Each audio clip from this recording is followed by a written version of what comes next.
April with iDeLick Media, and here we have Sherika Miller. Hi, yes, hello. So, tell us what your current project is all about. I'm currently running the Miss Teen Caribbean UK project, and it's for girls aged 13 to 17 who are from Caribbean heritage, and we're hoping to find an ambassador who can represent the brand Miss Teen Caribbean UK. So, you entered Miss Jamaica UK.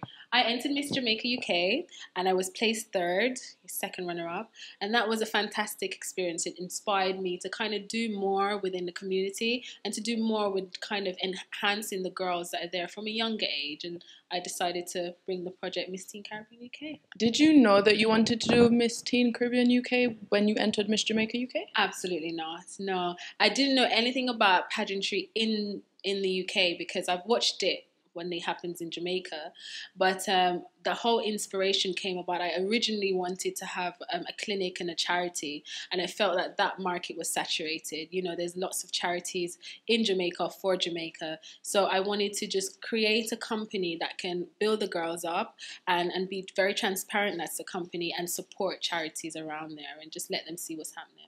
And how did your experience in Miss Jamaica UK help you for what you're doing now? Well, it enlightened the whole pageantry world, so I get to meet a lot of people who were involved in the diaspora, because up until that moment, I wasn't so heavily involved in the diaspora, and it kind of spruced that energy to get in there and be involved, and that's what the experience brought to me, you know, an awareness that there is a diaspora out there and there's a Jamaican community out there, and that's what the experience did for me, for Miss Jamaica. Some people might argue that putting little girls, you know, aged 13 to 17 in pageants, some people might have a negative feeling towards that. What do you hope these girls to get out of the experience? But before we put them on stage, I mean, I am aware that people think, you know, swimwear, 13 years old and up to 13 to 17. But before we put them on stage, we definitely have programs that will help to build their confidence and to build them as young girls. And then when we put them on the stage, we hope that can display what we've taught and mentored leading up to that process. So, I mean, a lot of people might have their feedback. So we won't have a swimwear competition section. Oh.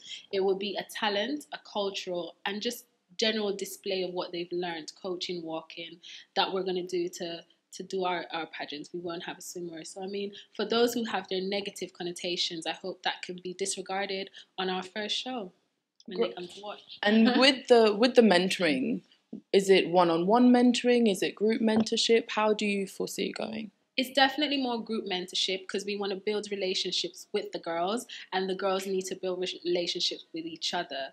So it will be more of a group mentoring. We've done group mentoring before. We've gone into a school in London. We've taken over the entire assembly, year 8s, and we presented a Caribbean culture to the year 8 students. And whether they were from the Caribbean or from African descent or from English descent, we definitely presented a Caribbean cultural, you know, day, and let them know what the carnival meant to us and let them know bits and pieces about the music we listen to. So it was good. We do group mentoring, but we'll have one-on-one mentors for the girls that need it most, but it's basically group. How do you feel about the way, you know, the Caribbean community is portrayed in the UK? It's not visible enough in the youths are not visible enough, and that's another incentive for Miss Teen Caribbean UK, is to promote youth visibility. We want to show good quality young girls, and I mean, I was very impressed with some of the feedback we've gotten so far from those who are interested in entering our pageants. We want to have youth visibility, and we want to present the best of the best with the young girls, the girl who's going to be the ambassador. And I'm all for quality. You know, it doesn't have to be a lot of girls that enter the first pageant, but it has to be of good standards. And that's why we're going to help them before they get onto the stage and win. So that's what we're hoping for. What is your big dream for Miss Teen Caribbean UK? My big dream, I have so many.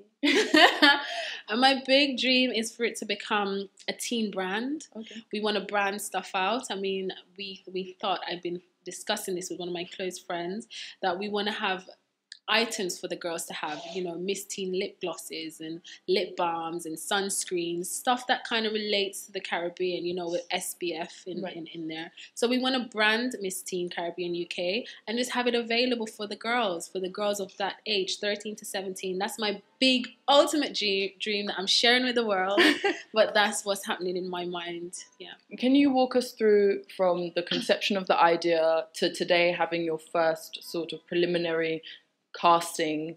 How has it been? What's the journey been like? The journey's been overwhelming because I started it off with just an idea, and I'm very, very tenacious. I'm very stubborn. If I really want it, I'll go for it. And I presented the ideas to a few people, and a few people had reservations. You're competing in other pageants and you're stepping on other people's toes. But I just presented it to the right people.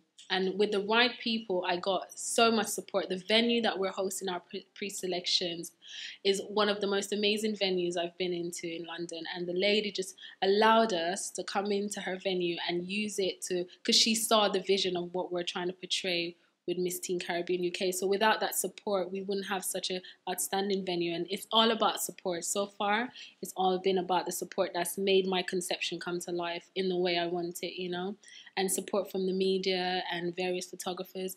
It's been really, really good so far. Presumably putting on a pageant can be quite costly. Yeah. So how's that worked out? It's very costly, but I'm happy to invest my own money into it. And what we're trying to do is I've invested my money into it, and we're hoping to present a very good package and draw the attention to potential sponsors. And that's what I'm hoping for. I mean, if that doesn't happen, we will just rely on people who believe in the product to kind of just support the products. We're having a fundraiser, and I deliberately wanted to start off with a fundraiser just to see who would support us and let them know that we are happy to spend our own money, and we're happy to, bring you in and let you see what's happening, and then you can decide if you want to support us. Have you got support from the powers that be it the High Commission of the different islands that you're including in this pageant? Well, I've been in touch with them, so they know it's happening, but we haven't asked them for anything apart from just turning up. We just want them to turn up for our first event and just to be visible when we're having different events, and then we'll talk further. So are you working with a team at the moment? Are you currently building a team? How far are you in terms of... We're building a team. I have Shanice, but she's my vice president, and I phone her. She phones me, and we talk about what we want to do. And I'm constantly building a team. So whoever wants to be involved in different aspects in terms of mentoring, I have various volunteers. On the school project I did, or Miss Teen Caribbean UK did, we had about 6-7 girls that volunteered their time to come and mentor. So it's a lot of people just believing in the product and just waiting for something like this to happen, that volunteer their time and do it for us. How does someone get in touch with you if they're interested in lending a hand, getting on board with the project? They just have to go through the Miss Teen Caribbean UK websites and on our Facebook pages, send us a message, show support, and when we see the feedback of the support, we might even get in touch with them. So we tweet, and we Facebook and Instagram, and they can get through us that way because we're very accessible at the moment. You mentioned a fundraiser. When is this happening? What kind of fundraiser is it? It's a fundraiser and delegates event, and that's going to be on May the 31st this year. 2014, and it will be in a hotel setting, the Lansdowne Hotel in Croydon. The tickets are £25, and the tickets are part of fundraising. So the ticket costing will be part of us raising the funds. And yeah, we're looking forward to that day. It will be the last day that we'll open up selection dates.